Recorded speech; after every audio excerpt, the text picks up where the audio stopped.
dealing with people that have alcohol abuse, dealing with abusive people that drink alcohol. Today, we're going to talk about how to deal with emotions as an alcoholic, how to deal with the emotions of an alcoholic, and what you can do, say, or not say to help someone get better and get sober.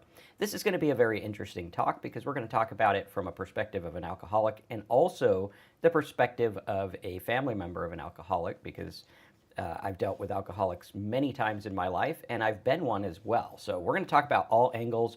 We're going to talk about some things to do and not do, and why you feel like you're on eggshells around the alcoholic person, and what you can do if you are the alcoholic person. So Terry, how you doing today?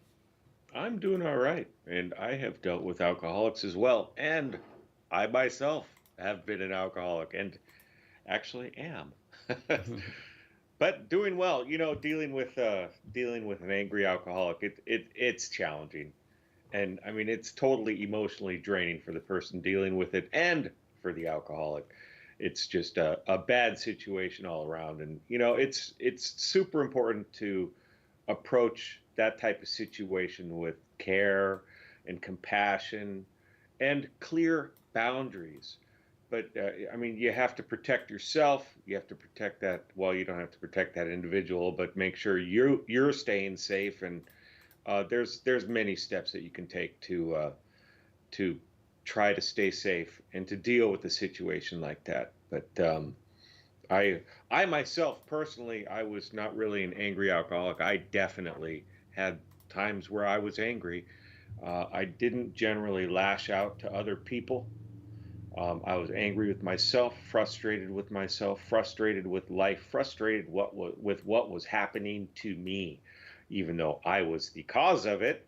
But that's a little bit different of a story. But the anger issues are a common thing, and alcoholics, when they're active alcoholics, or even when they are have gotten sober, anger can definitely be an issue, and it can be an issue when they're drunk, or it might be an issue when they're sober, like they woke up and they haven't had a drink yet, or something like that, and it's just a tough situation either way.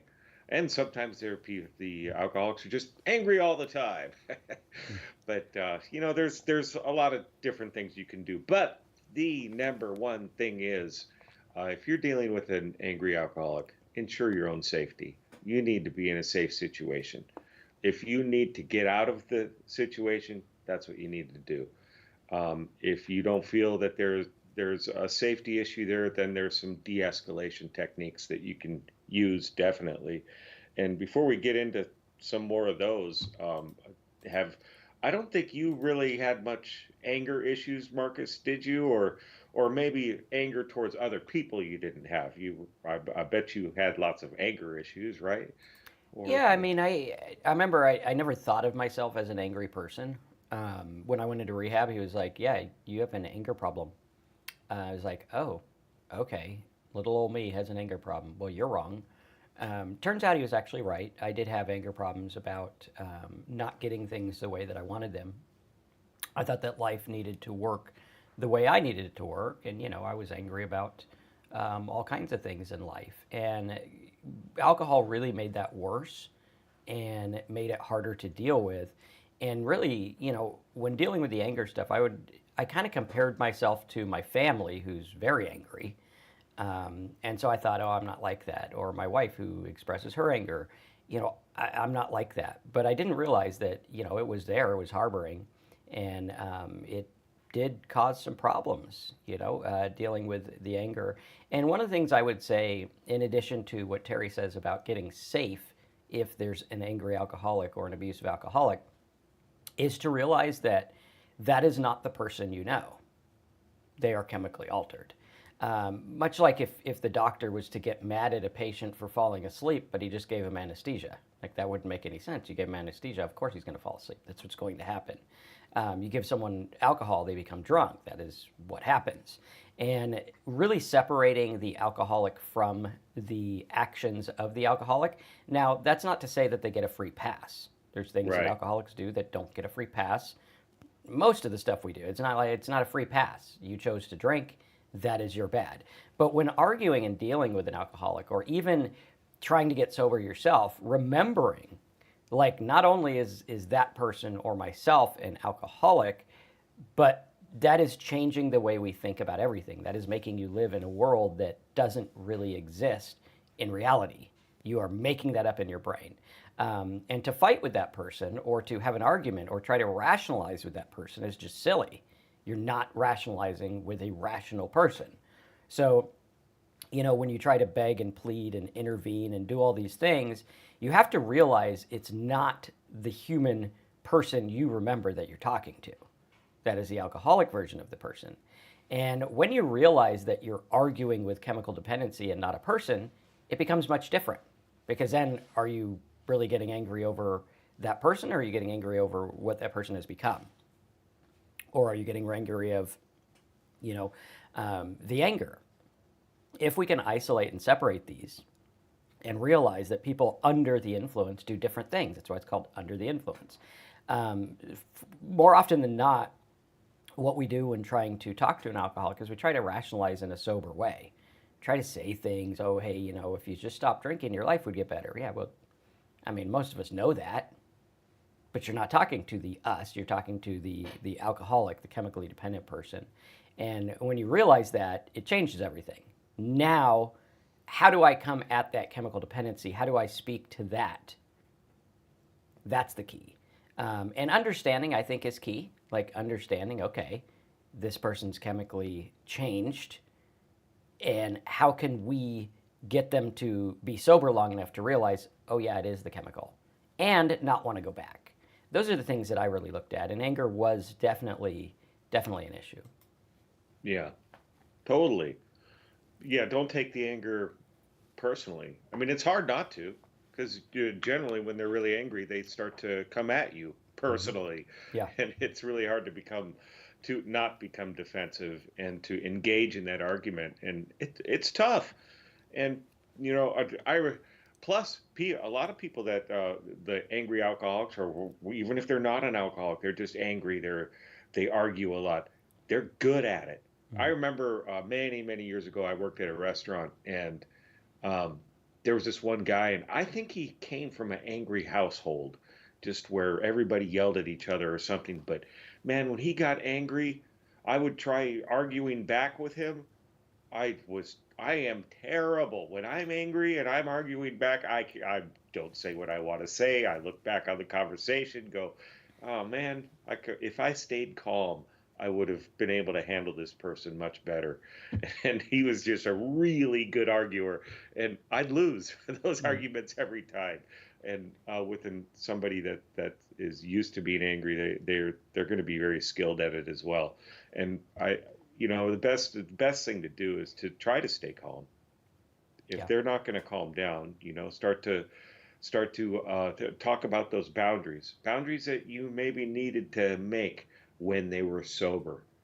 And boundaries like, if you're going to start yelling at me, if you're going to get angry, I'm not going to engage in this conversation. I'm going to walk away, Yeah. and I'll talk to you when you're calm. And then when that does happen, actually follow through with it, walk away.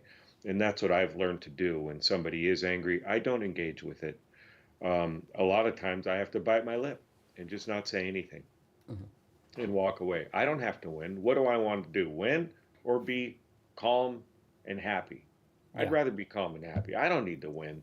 It's okay. I've been through many things in my life, and it's okay if I don't win the argument. What's that do? Boost my ego? Okay, great. Yeah. That's all it does. Yeah. And So setting the bound. Oh, go ahead. I was going to say, yeah, just last week I was dealing with someone in my family, and we're suspecting some type of drug use. We don't know what type.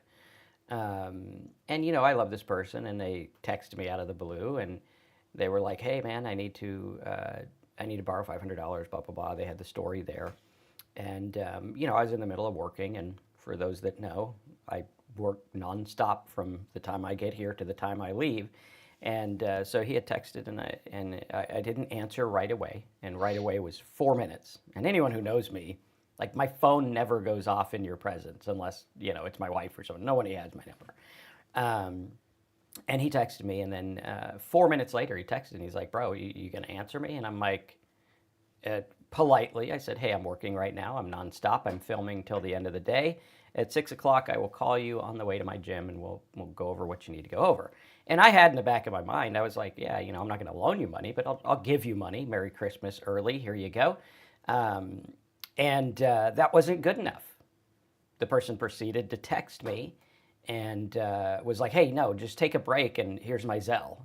And I'm like, "No, we're not going to do this. I mean, you know, unless like if you have an emergency like this, you should have called me at 6 a.m. so that I could have prepped for it, or 7 or something, right?" But no, you called me right 5 minutes before you urgently needed this.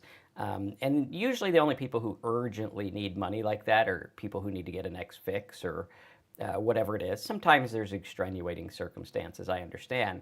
But the boundary of no, you're not going to text me and then get mad at me for not texting 5 minutes away, and then I text and then you tell me, I need this right now. Stop what you're doing and do this, and not really an emergency there. When we look at these things, and it's difficult because I noticed that person deliberately trying to pull on emotion strings to get what they want.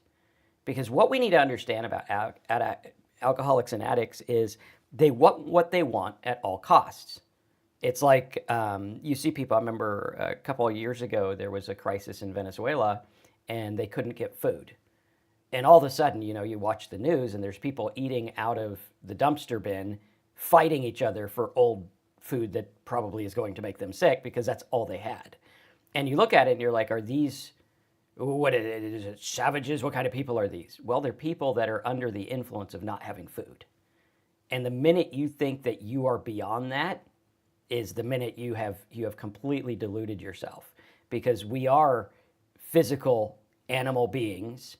We are subject to these things. And when you have that, alcohol is much the same way with the food, and my heart goes out to those people that didn't have food, because it changes your brain. It changes all the things that happen in your brain.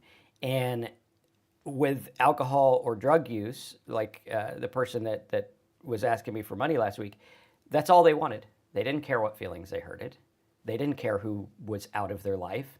They want that next fix at all cost. And that's not the person you know and love. That's not who you're arguing with. That's why when people go to rehab and get sober, they come out and you're like, oh, there you are, right? And it's a difficult thing because we want to feel, we want to care, we want to be there for people, but sometimes you can't. Sometimes tough love is the best way. Sometimes saying, you know what? No, you can't live here if you're going to do this. Sometimes saying, you know what? You don't get the credit card. You don't get the cash. You don't get this. Why? Because I'm not withholding from someone I love. I'm withholding from the addict, so that goes away and I get the person I love back. And it's a very, very difficult thing to do. Would it have been easier just to give that person funds and just be done with it? Yeah, it would. I thought about it many times. Luckily, my daughter moved away a couple months ago, and she came back that night. And I was like, I'm not going to answer my text while she's here because I don't see her all that often anymore. So I'm going to spend time with her. And I just left my phone there. And that person had a complete conversation with themselves about how terrible I was, and I was ghosting them, and I wasn't answering. Finally, after 3 hours, my daughter left, and I checked my text, and I was like, well, I'm glad you figured all this out on your own, because I wasn't even by my phone. I didn't see what you had to say, and that is what's happening. It's someone trying to get what they want at all cost, and what they want is the drug, the alcohol, the feeling, the fix, because they think that is what's going to keep them alive, that's what's going to help, when in reality, as Jerry Springer used to say, that was a lie. And it is a lie. Alcohol addiction, chemical dependency lies to you. And it makes you think that's the only thing that matters, and that's the only thing you care about. And, I watched it happen in my life. Terry watched it happen in his life. What are your thoughts on that? Did you ever deal with family like that? When I was growing up, I have a brother that's 4 years older than me, and he dealt with substances when he was young. He's been sober for 35 years, somewhere around there. But yeah, he was one of those angry guys. He was a guy that would win fights, and and so for me, I dealt with it. But my answer, because he's 4 years older, he's bigger than me, much stronger, much more of an intimidating person. He's the nicest guy in the world now, by the way. But back then, yeah, I stayed out of his way. There was no arguing with him, and yeah, that's that's how I had to deal with it. Now, being angry, I've had anger in sobriety, and that's tough. Hmm. It's because we get these feelings, and it's hard to just snap out of anger, especially when it's like a justified anger. Hmm. This person stole money from me, or whatever. This person wronged me, whatever it is. If Hmm. if it's justified, you're angry. It's hard to get over that. And a lot of times, the best thing to do, I remember one specific justified anger that I had, and it was really difficult to get over it. And eventually, what I did was I did not confront the person, but I saw them. I was like, I'm never going to see this person again. I don't want to see him again. I'm not sure what I'll do if I see him. And I did. We had a situation where we were both going to the same event, and I knew he was going to be there. And I just said hello, shook his hand. I actually sat with him, and we didn't talk about the situation I was angry about. We just talked about other things because the person was a friend. Is he a friend now? No, I don't hang out with him. But uh, sitting with him, realizing that he's just a person, just trying to get along. He made a mistake, whatever. He wants to apologize, he can. He doesn't, okay, that's for him to deal with. I'm the one that, with the anger, it's taking up space in my head. It's taking up space in his head. I don't know, but it's affecting me if I stay angry. So just move on. Did I forgive? Yeah, I guess. But does it matter if I forgave? No. Let's just move on from it. Don't worry about it. There's people that I'm not going to be happy with in life, and that's okay. That's how I deal with the angry, is just move on. Take care of myself. Try to make myself happy. Hmm. Do the things I want to do. When I'm dealing with angry people, um, best thing for me to do is to walk away. Definitely. If somebody's yelling at me, whatever, just walk away, or try to calm the situation. Just say, you don't have to yell at me, man. I'm here. I'm listening to you. Yeah. What's up? One of the You know. things I started doing is now in sobriety, whenever someone's yelling or mad or whatever, um, I'll tell them, I'm like, hey, I'm going to be outside. When you're done yelling at me, you can come out and talk to me. I Yeah. just exit because Yeah. I'm like, I don't want to respond to yelling. I don't need it. I don't need the anger, and it usually de-escalates it. Now, with an alcoholic, they'll probably come find you and yell at you even more. But you can just say, hey, I'm not doing this. I am not doing it. And you can opt out, which is important. And I think that like looking at forgiveness, I think that's a term that's like misused way more often than it's used correctly. And forgiveness is really just moving on. So in a sense, you did. Forgiveness doesn't mean, hey, I'm okay with what you did. Yay, let's go get some turkey. No, forgiveness is, hey, I accept what is. That is what is. There are some things in life that, in my opinion, shouldn't be forgiven. Does that mean I should harbor them and keep them in my mind and let it ruin my life? No. But should it not be forgiven? Yeah, some things shouldn't be. I don't know. There's some things that are like, hey, no. Um, and looking at that is key because our goal is to live a tranquil, serene life where we're okay. And there's someone here, Carl says, I took NyQuil last night without thinking, and now I got the obsession going on. What can I do? The obsession is the obsession. It's like that yelling person. Hey, when you're done being obsessive, I want to be over here. Oh, no, you should go to the bar. You had NyQuil. Why should I go to the bar if I had NyQuil? I had a cold. I took the stuff, so I don't have a cold anymore. That has nothing to do with the bar. Well, you don't know that has a trace amount of alcohol in it. Yeah, okay, well, I'm okay. I didn't get drunk, and I'm not going to get drunk. I had the medicine, and that was the end of it. I do try to only use the alcohol that has, other stuff not, or the NyQuil that doesn't have alcohol, that has the other stuff in it, just because, that is helpful. But if that's all I had, if I needed to take it, I'd rather feel better and use something like that than not. However, early on in sobriety, would I have flipped out over taking alcohol? Probably. Would I have, had a problem with it? Maybe. So I stayed away from it. Now, what I would do is look at it like it is what is. I had it. That's the end of it. I had it so I could sleep or whatever. The obsession comes in and it's trying to get you to want to drink because it's saying, oh, well, I already did. And this is kind of what happens with relapse. A lot of people talk about relapse prevention, but they don't talk about what to do after a relapse. And that's why I think so many people go out for many, many years because the stigma of coming back, the mental obsession, all of those things kick in when they really don't have to. Like, hey, I had a relapse. Okay, what next? It's kind of like church people. Like, oh, that guy did the worst of all things. It's like, okay, next, right? And you realize, hey, you know what? I'm doing what I'm doing. I'm trying to do the best I can.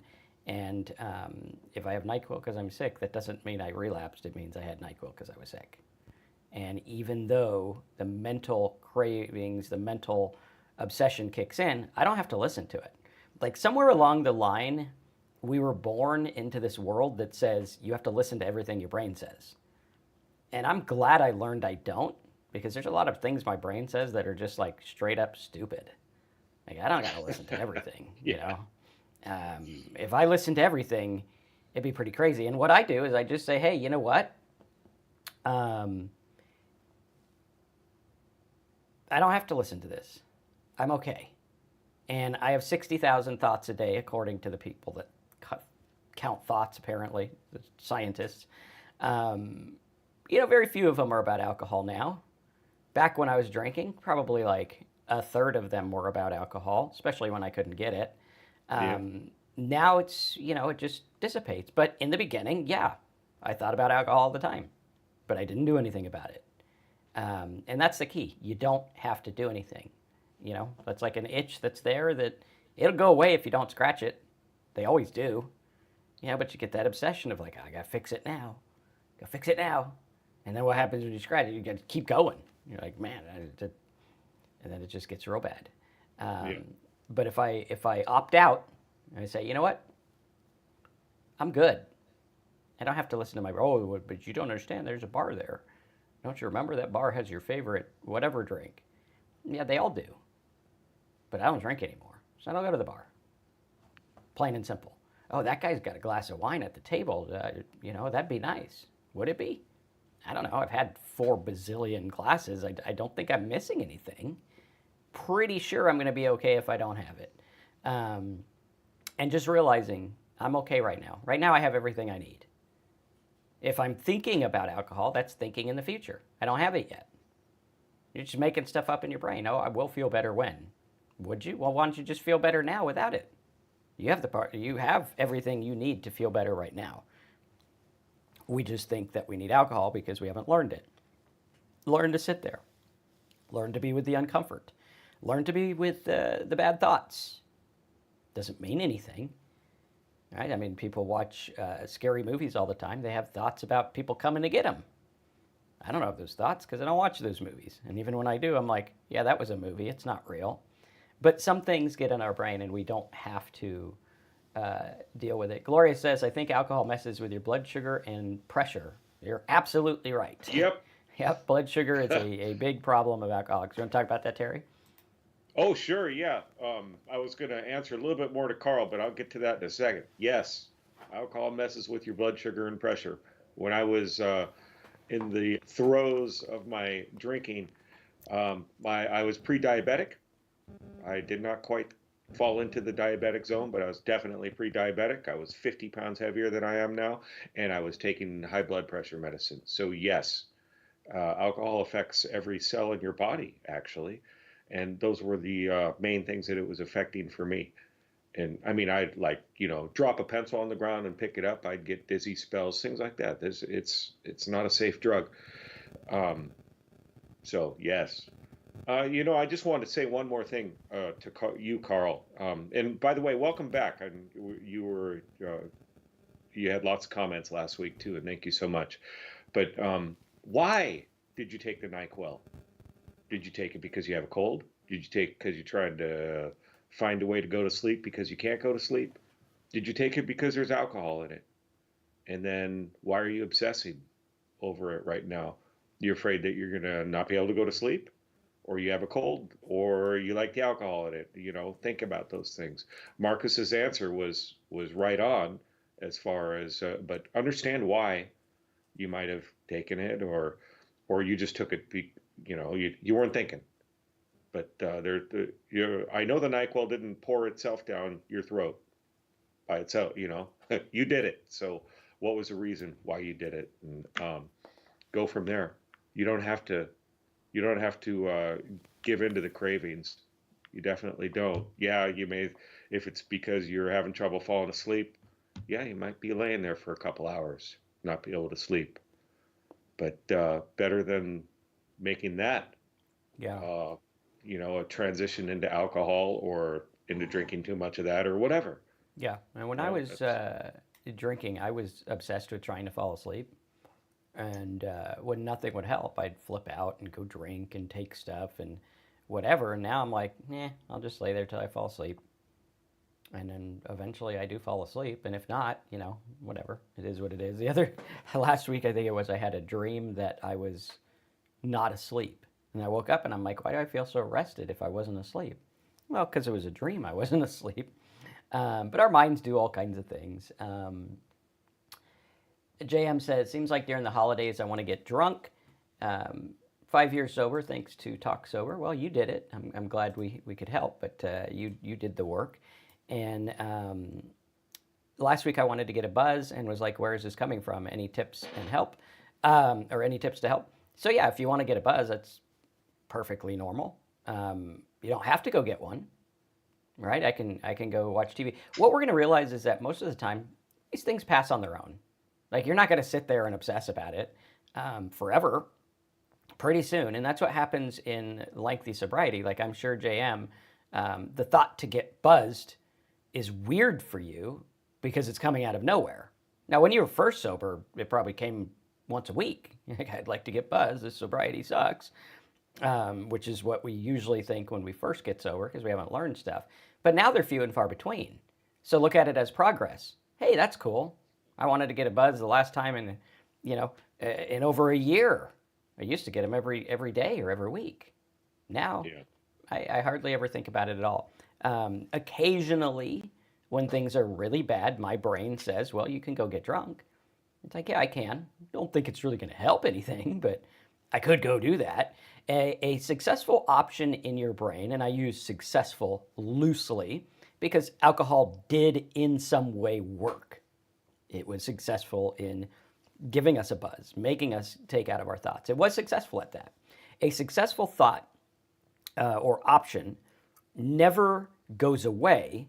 It gets replaced by a better one. So now you have better options. You're like, I feel like getting a buzz.